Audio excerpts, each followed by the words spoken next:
দর্শক আহতদের খবরাখবর জানতে রাজধানীর জাতীয় বার্ন ইনস্টিটিউট থেকে যুক্ত হচ্ছেন সহকর্মী হাসান মাহমুদ।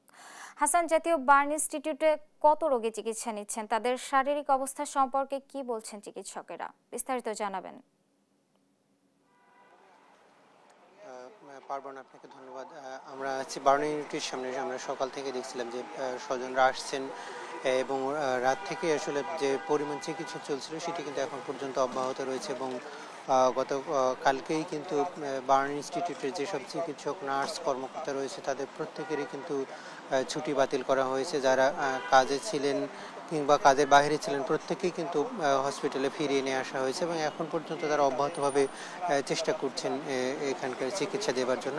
এখানে এখন পর্যন্ত প্রায় 100-র বেশি রোগী ভর্তি রয়েছে। প্রত্যেক রোগীরই কিন্তু শরীরের বড় একটি অংশ করে পুড়ে গিয়েছে, ফলে তাদের চিকিৎসা কিন্তু এখন একটি বেগ পেতে হচ্ছে এবং চিকিৎসার বাইরে আইন শৃঙ্খলা রক্ষার জন্য এখন পর্যন্ত এখানে কিন্তু আমরা দেখছি যে আইন শৃঙ্খলা রক্ষাকারী বাহিনীর সদস্যরা ব্যাপক তৎপরতা দেখিয়ে গিয়েছে এবং গতকালকে আমরা দেখেছিলাম যে সন্ধ্যার আগেই নানা ধরনের বিশৃঙ্খলা তৈরি হয়েছিল এবং সেখানে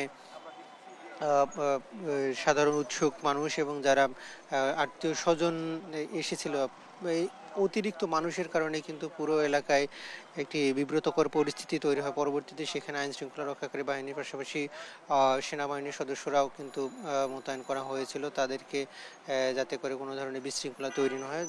এরপরেই কিন্তু সেটি কিছুটা নিয়ন্ত্রণে আসে এবং সকালেও কিছু মানুষকে আমরা ভিড় করতে দেখছি যাদের স্বজনরা হসপিটালে ভর্তি আছে কিংবা অনেকেই আছে হসপিটালে ভর্তি আছে কিন্তু পরিবার পাচ্ছে না, এমন আমরা দু একজনকে পেয়েছি এখন পর্যন্ত।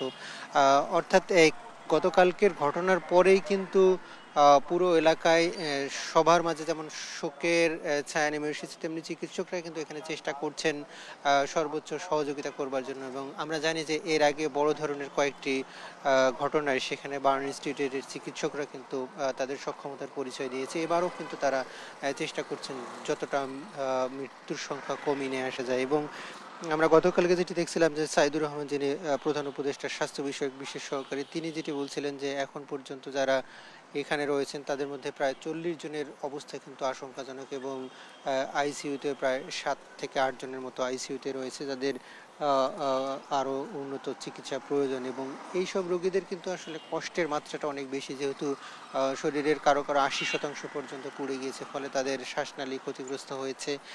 এসব রোগী আসলে খুব দ্রুত রিকভার করাটা অনেকটাই অসম্ভব, যদিও কিছু রোগী আছে তারা হয়তো দু একদিনের মধ্যে ছুটি পেতে পারেন, এমন কয়েকজন রোগীও এখানে আছেন। যেহেতু গতকালকের ঘটনায় সেখানে যখন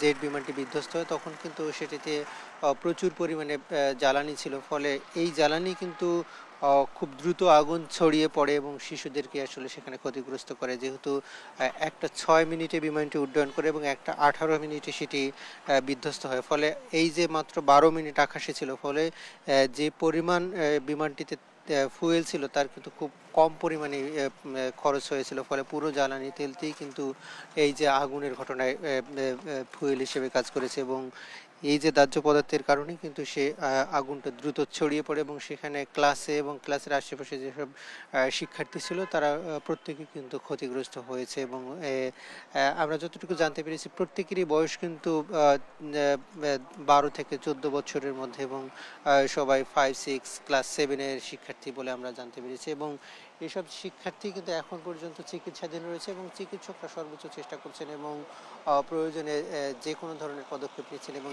এর আশেপাশে যেসব হসপিটাল রয়েছে সেগুলো থেকেও আমি দেখছিলাম যে চিকিৎসকদের নিয়ে আসা হয়েছে এখানে, যাতে কোনো ধরনের বিঘ্ন না হয়। তো এই ছিল আমার কাছে এখান থেকে সবশেষ পরিস্থিতি। ধন্যবাদ হাসান আপনাকে। দর্শক আহতদের সর্বশেষ খবরাখবর নিয়ে রাজধানীর জাতীয় বার্ন ইনস্টিটিউট থেকে সরাসরি যুক্ত ছিলেন আমাদের সহকর্মী হাসান মাহমুদ।